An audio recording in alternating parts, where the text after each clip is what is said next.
Ashenden had been invited in the autumn of last year, at the insistence of the Landmark Trust, to give his opinion upon certain discoveries made during the course of restoration at Calverley Old Hall. He was by profession a man much concerned with the fabric of ancient buildings, and in particular with painted plaster, which few now will claim to master. The invitation was, therefore, natural enough, and Ashenden, who had that turn of mind which cannot resist the hint of a rarity, accepted with alacrity, though not without a private reservation. For the name of Calverley, as any Yorkshire antiquary can attest, is not altogether free of associations grim enough to discompose a man more phlegmatic than he, and the hall itself, if one will forgive a word sent to you across a very short field, stands so near to where we are met tonight that an incautious listener might suppose the timbers capable of overhearing us. It's not every evening one is asked to speak of a house that could, if it inclined, answer back. Now, before I advance to the matter of walls and paint, it's necessary to state in the barest terms what made the hall notorious. Respect compels clarity. In the year 1605, its master, Sir Walter Calverley, in a frenzy whose spring we will not presume to anatomise, murdered his eldest son at the fireplace, pierced his other child through the body as he clung to his mother, the steel biting so deep it lodged into the whalebone of a bodice, narrowly saving her life. He flung a nurse down the stair, breaking her neck. Mounted then, he rode for Bradford, where his infant lay at nurse, but his horse threw him, and he was taken. At York, he refused to plead. The old peine forte et dure was applied, by which stones were heaped upon the body, until breath was pressed out, so that the law might wrest from silence the plea that he would not give, or else see him perish, unconvicted, and the judgment remain forever unspoken. Now these are the cold entries. They do the work without flourish, and we who live under gentler usages will speak of them not to economise but to remember, for silence, once permitted, grows possessive, and will not easily let a tale go. The hall, for its part, presents the aspect of a place grown by accretion, rather than design. A 14th century core, with its great hall still intelligible to an eye that loves a roof timber, a late medieval chapel added, and in Tudor days a solar and chambers contrived where there was air and light enough for them. The Trust, with its customary energy, had set about rationalising the divisions of the hall's later career as a lodging house, and in so doing had struck upon their prize. For behind plasterboard and partitions was found an upper chamber, every wall covered in painted grotesques of a kind and quality to astonish even a Cambridge don. There are but a handful of such Tudor survivals in England. At Calverley the colour had endured uncannily, the grotesques being disposed in busy symmetry, vines curling into masks, hybrid beasts leering from behind scrolls, clownish figures capering among borders of foliage. It was into this chamber that Ashenden was brought, and though he affected, as was his wont, a judicious claim, it's plain that he was absolutely delighted. The air was cool, as is proper for preservation, yet it had in it that faint salt-lime odour one remembers from crypts and burial vaults. At supper with the Trust's representatives, the history was touched upon, for how could it be otherwise? One of their number, with a studied dryness, remarked that to dwell upon such matters was unwise. The public palate, once tickled, licks blood and leaves bone. Ashenden, eager to display his own discernment, replied in a tone a little light for the subject that the plaster should stand for itself, and the murders might sleep under a footnote. That fenestration, rightly considered, is a more wholesome diet than infanticide. The remark drew a thin smile or two.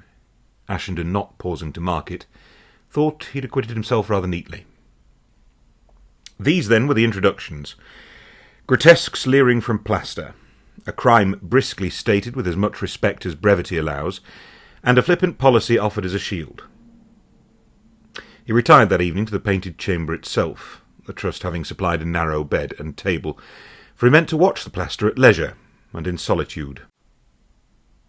The room was small, the single window mean, the boards bare, and the grotesques by lamplight assumed a vigour that daylight had half disguised. Their fixed eyes and grins grew insistent, until it seemed he'd been admitted to a masquerade where all were masked but he. It was only then, seated in that company, that his attention began to stray toward the fireplace. He'd not until then given any thought to the chimney beyond accepting it as a proper termination to a proper room. Now, though, with the lamp making a steady island of light upon the little table and the grotesques disposed in columns about him like a company of ancient acquaintances whose names one cannot at once recall, he found his gaze returning to that square of darkness as though there were some letter put by which he ought long since to have read.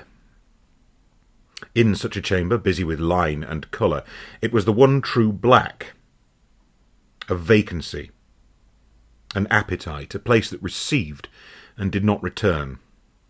The room had many patterns, only the hearth had none. It is not a grand fireplace, no coved canopy, no moulded jambs, only a broad stone lintel, a straight reveal, and upon the floor a single slab forming the hearth. The slab, let me be patient here in the telling, was darker than the flags beyond, smoother to the palm, though no hand had polished it, and slightly bowed from inner edge to outer, as if it had been set long ago under a burden it had learned to bear without protest. He was not then thinking of any tradition that might attach itself to that spot. Indeed, his flippancy had been very recently exercised upon the very notion of such attachments. He moved, however, as any man will move when an object draws at the corner of his attention, to the mouth of the fireplace and put down the lamp within it, the better to consider the stone. The light returned from it, not brightly, for it is a stone that takes in as much light as it gives back, but with a kind of sober acknowledgment. And when he laid the flat of his hand upon it, he was more than a little surprised to find it not entirely cold. The evening had been chill. The window, though small, yields a draught, yet the slab held a warmth. He told himself in that reasonable tone the mind keeps for its conveniences that the day's sun had lodged itself in the mass and was not yet spent. But there had been little sun, and besides, there is a warmth one feels in the skin, and another that communicates itself to the small bones and lives there for a while after the hand's lifted. It was of the latter kind.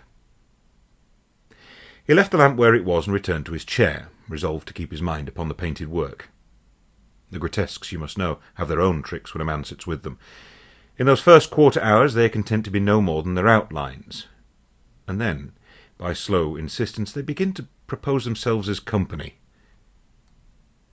That night they did not frighten him. It is not their way to do so early. But he began a little against his judgment to prefer his glance, travelling the mid-rail of the wall, to raising it to the upper tier, where a lion-faced gentleman, if I may so call him, kept a watch not to be returned easily. He made, he said, 2 small drawings, and found the second poorer than the first, an occurrence unusual for him, for he had a clear, quick hand when copying ornament, and put his pencil down with a not ill-natured oath upon its point. The room, this was his phrase, had drawn itself in. He removed only his coat and boots, and lay down, otherwise clothed, upon the bed, for the night was of that season when a man will not yet own to autumn, but will also not throw away the second blanket. He placed the lamp upon the little table, and, after a moment's uncertainty, set a stout candle within the fireplace upon the very lip of the slab, where the smallest breath might bow the flame. An experiment, he announced to nobody but the painted company. If a stone may choose to keep its warmth in October, then let us see where it keeps its fire. He smiled, amused by the childishness of the thing.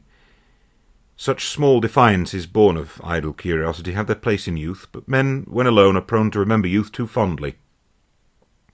He should, perhaps, have remembered also what he'd said at supper, how lightly he'd said it, and judged whether there was not already an acknowledgment in the room to words ill-timed. Sleep, which had been grudging to begin with, did not come to him fully, but rather in those shallow draughts that refresh little and leave a man to awake for their passing.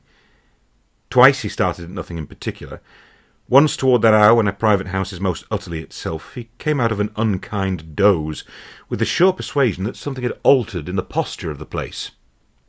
Now, I do not mean that a chair had moved or a draught had sprung up, no, but that the room, which is felt in the dark as a structure of weights and voids, had inclined, by a breadth one could not measure by a rule, yet enough that the mind must remark on it, or else refuse the evidence of its own balance. He propped himself upon an elbow and listened.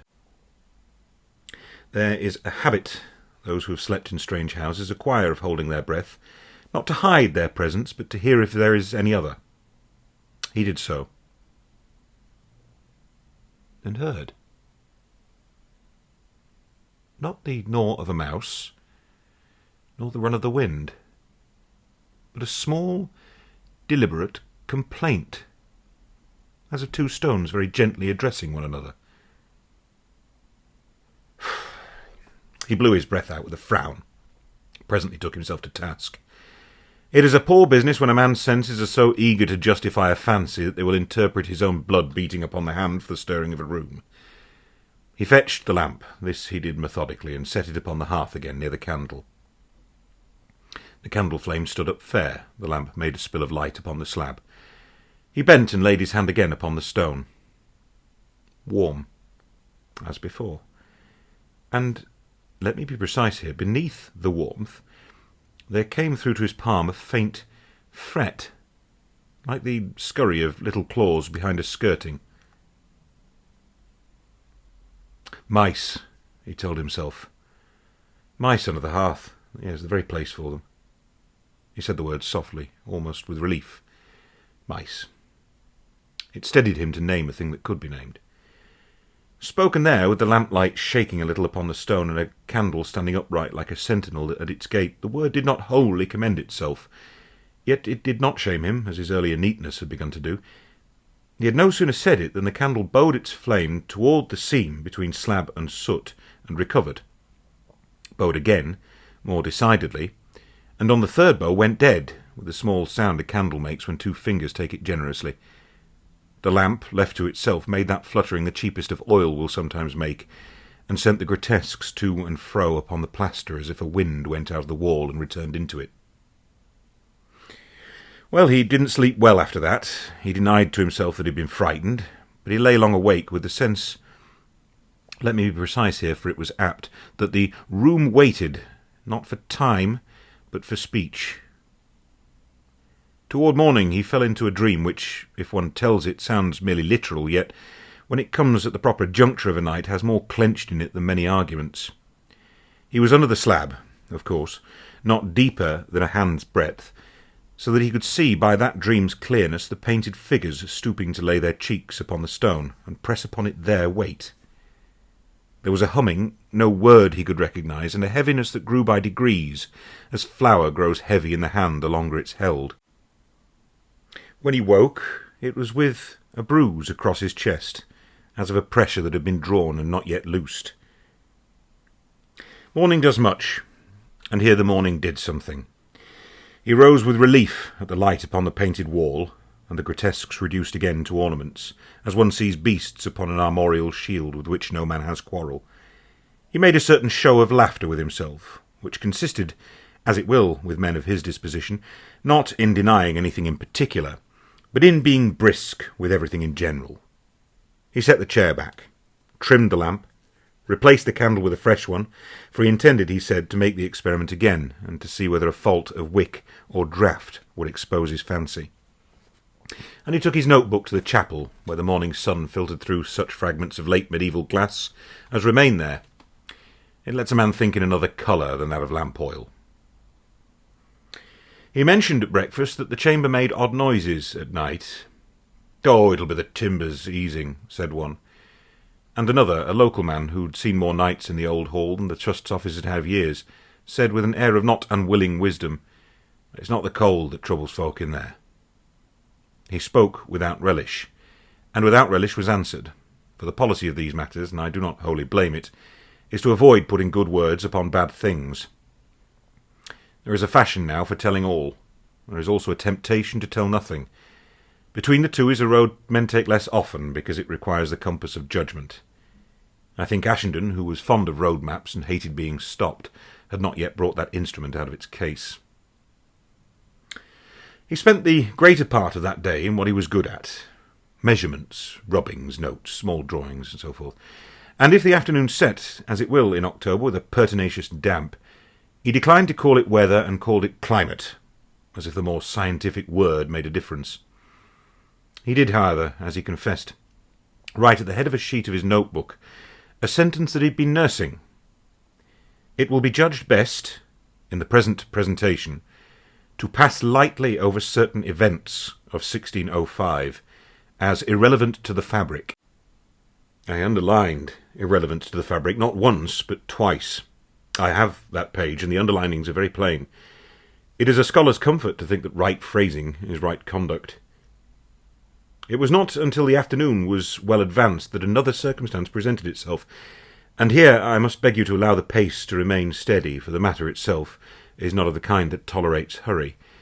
One of the staff, the same who had put away in a box the little trove of concealments found during the renovation, a child's shoe turned to wood, a clay whistle, bottles, and so forth, asked if he had leisure for a moment, and when they were out of the common traffic of the place, produced a fragment of parchment, folded many times. This, he said, had been drawn from the wall behind a timber during the opening up. It was brittle, and at the edges unlettered where damp had gnawed it, but within the hand was very clear.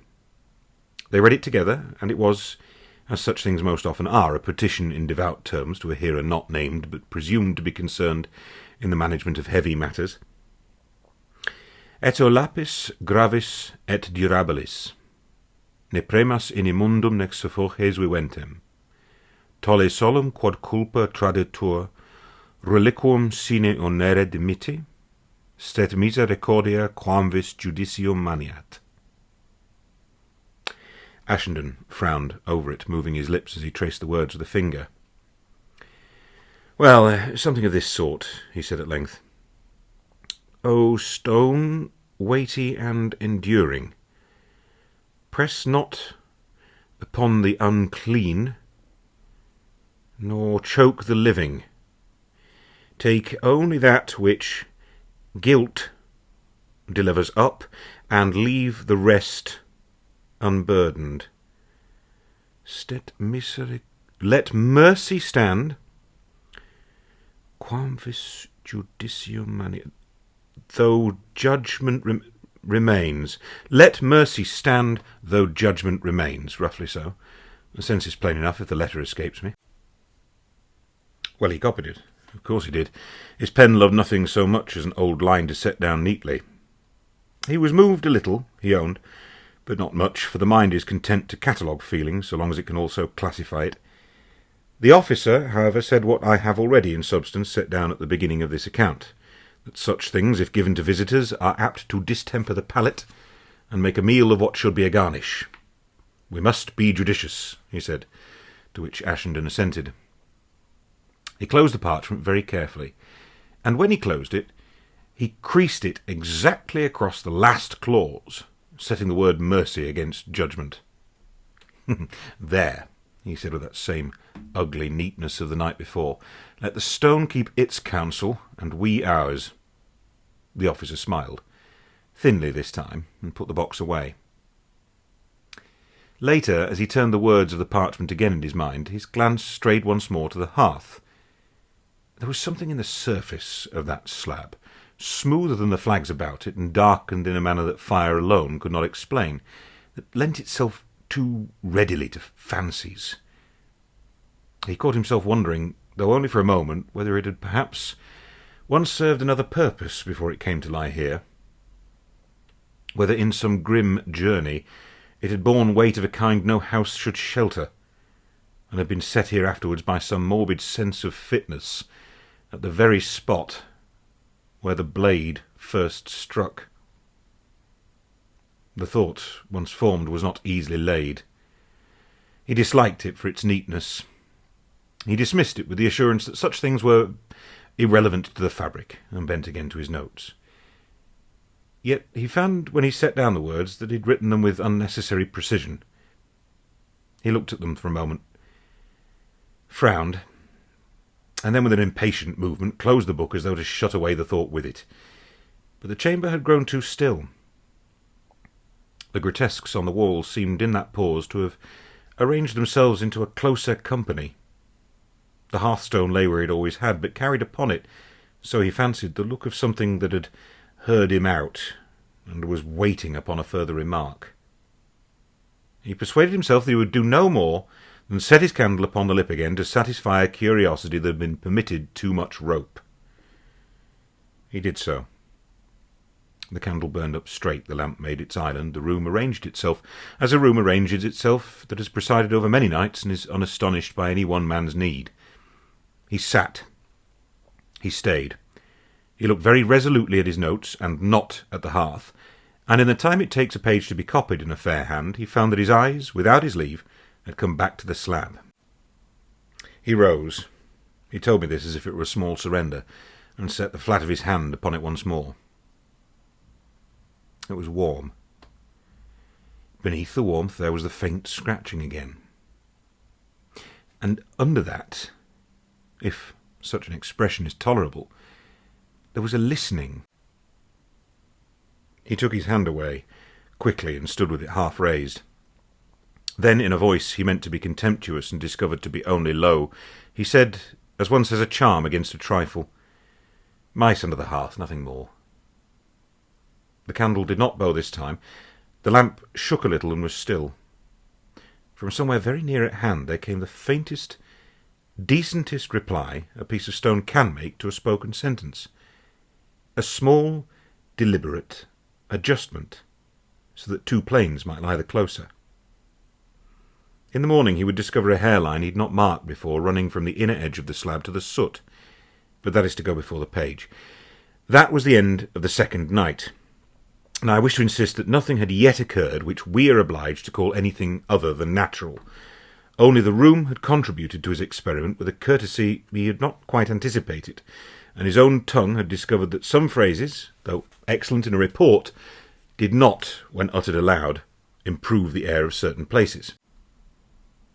On the morning of his third day, Ashenden had before him no more urgent task than to complete a set of measured sketches of the grotesques, and to compare their disposition with those fragments at Longthorpe and the poor survivals in Sussex. He did so with his usual diligence, and it's only fair to record that his hand was steady and his eye exact. Yet in the midst of such neat lines and cross-hatchings as any journal would accept without correction, there intruded certain annotations that betray the drift of his mind. Beside a vine scroll, finely copied, stands the note, "Faces closer than yesterday." Beneath the drawing of a seater's mask, he has written, "Mouths not the same as first seen." It is not that the thing itself had altered, but that his confidence in the thing's fixity was shaken. Now at luncheon he made light of this, telling his host that a long stare at patterned walls unsettles the eye, and that a draftsman must often correct his fancy by returning the next day to the same figure. They agreed politely. It was then that one of them, a younger fellow from the south, remarked with an air of novelty that Calverley's famous for that tragedy, is it not? Something of a Shakespearean villain in the family tree. The local man, whose words about the room have already been recorded, did not smile. He said briefly, "Sir Walter killed his children." The southerner looked faintly abashed, and Ashenden, with his pencil still in hand, supplied what details he could recall. He spoke of the year 1605, of the manner of the murders, of the horse falling, of the punishment of stones laid without measure. He quoted as men quote a charm from the parish book, "Waltarus Calverley, captus et iburaci supplicios sub lepidibus effectus, mortuus sine judicio 5 Augusti." He contrived, in his summing up, to give it a turn that he thought discreet. "No verdict, you see," he said softly. "We must remember it, of course, but in the public papers it'll be judged best to draw the curtain. One does not put the executioner's rope on display when describing the masonry of Newgate." It passed, but not without the faintest stir among those present, as though a door had been shut a little sharply. That afternoon he returned alone to the painted chamber. The grotesques did not trouble him at first. Indeed, he spent an hour quite content in sketches from one corner, and in transcribing upon a separate sheet the few lines of parchment once more, as though to satisfy himself that he caught the hand exactly. It was only when the shadows of evening began to creep up the walls that his thoughts strayed again to the hearth. He took his seat opposite, and observed. The lamp was steady, the candle obedient. Yet he began to be aware, so he told me later, of a kind of expectation in the slab. It lay there broad and flat, bowed slightly, its surface darkened here and there as if by former heat. He found himself thinking of a pamphlet he'd turned in the library which recounted the murders of 1605, a true relation of the horrid fact, and of that singular sentence which I cannot now produce, to the effect that a stone newly lifted following Sir Walter's crushing had been found warm and had rocked a little of its own accord. Warmth. Rocking. Well, he'd felt the warmth. Rocking would be but a step beyond. Now, at this stage, he was still capable of irony, though it was the brittle irony of a man uneasy with his own seriousness. "If you mean to rock," he murmured, "do so now and save me the trouble of waiting." The slab did not stir. The candle leaned once, recovered, and the lamp guttered slightly, though no draught declared itself. He marked it down as coincidence, and yet he couldn't help adding beneath his neat line, "Lamp troubled at words." That night he lay long awake, not pinned by weight, but aware of it, as one is of a tooth that waits to ache. At length it came, a light pressure across the shins, no heavier than a coverlet, yet clear. It vanished when he sat up, returned when he lay down. By dawn, worn with the trial, he paced the room until grey light ended it. On the flag he saw then a thin trace of mortar, fresh crumbled from the inner edge. He breakfasted with colour in his cheeks, but his words were not so quick as before. The local man, who it seemed had been watching him, ventured a discreet remark. "He wouldn't plead, you know. That were the wickedness. Had he spoken, the judgment would have been given and done. But he kept his tongue. That's what killed him." Ashenden made no answer, save to write later in his notes, "The silence itself is a weight." On the fourth evening he made a pretence of diligence, returning to the grotesques with the air of one too sensible to be diverted by fancy. Yet, as the daylight sank, he noticed again what had been troubling him for some time. The disposition of those figures is never quite the same 2 nights together. Here a claw that yesterday clutched at nothing seemed today to close upon a tendril. There a beak that had pointed aside now leaned forward, inquisitive. He could not prove it. He only knew that the room did not repeat itself. He wrote carefully of these things, but the margin of his page betrays him. For there, in smaller hand, he added, "The faces are not still. It is the eyes. They do not blink, but they are not still." That night he resolved to test the hearthstone more directly. He set a spirit level across the slab and made a neat drawing of its alignment. He was content with continuing his sketches for an hour or more, but towards midnight, as the silence grew deep, he saw, with his own eyes, the bubble of the level slide from centre very slowly to one side. He thought at once of the timbers or of some shifting in the fabric, yet when he bent and laid his palm upon the stone, the warmth came up at once through flesh into bone, and beneath it came not the fret of claws, but a slow, regular heaving, as of something straining against its bed and held fast. He flinched, and from the dark close by came a small, sudden gasp, dry and desperate as from a throat too long denied breath. Well, he couldn't endure it. He thrust open the window, gulped the outside draught, and remained there until his hands were numbed. When he turned back, the sound had ceased. The stone lay flat and still. The candle had guttered into a pool, and on the flags he found 2 or 3 little crescents of lime newly chipped. In his notes of that day stands a single line. "The weight is not upon the stone only, it is upon the silence."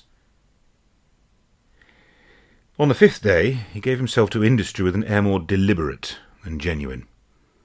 He passed the hours in the chapel, sketching tracery, measuring mullions, noting down the restorer's methods with punctilious care, yet though his pencil moved steadily, his eye betrayed him. It travelled always back to the narrow stair that rose to the painted chamber, and to the door at its head. It seemed to him, though he scolded himself for credulity, that the stair grew darker more quickly than the others, as though the very passage were reluctant to yield the day. His manner at dinner was studiedly cheerful, even jocular, but the workmen observed a constraint in him, for he asked them twice over whether the hearth in that chamber had been disturbed or relaid during the works.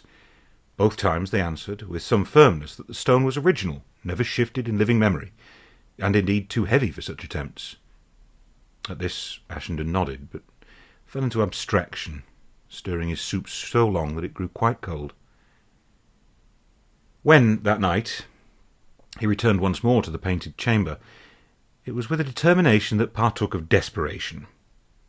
He would, he told himself, conquer the impression, or at least reduce it to something he could footnote with a smile. He set the lamp firm at the slab's centre, the candle low upon the hearth's inner edge, and arranged his notebook and drawings beside him, as though to challenge whatever might answer back. He wrote a line in his book, paused, and wrote again. It will be proved tonight whether the mind is master or the house. For an hour or more he sat without event. The grotesques, though restless to the corner of his sight, offered him no more than their accustomed leers. The air was still. He had begun to think that the night might pass without incident when he felt, as plainly as one feels the tide turn beneath a boat, a change in the weight of the room. The lamp flame quivered, not as in draught, but under some greater pressure. The very air seemed thickened, and it pressed upon his breast as though he breathed through cloth. Then the sound came.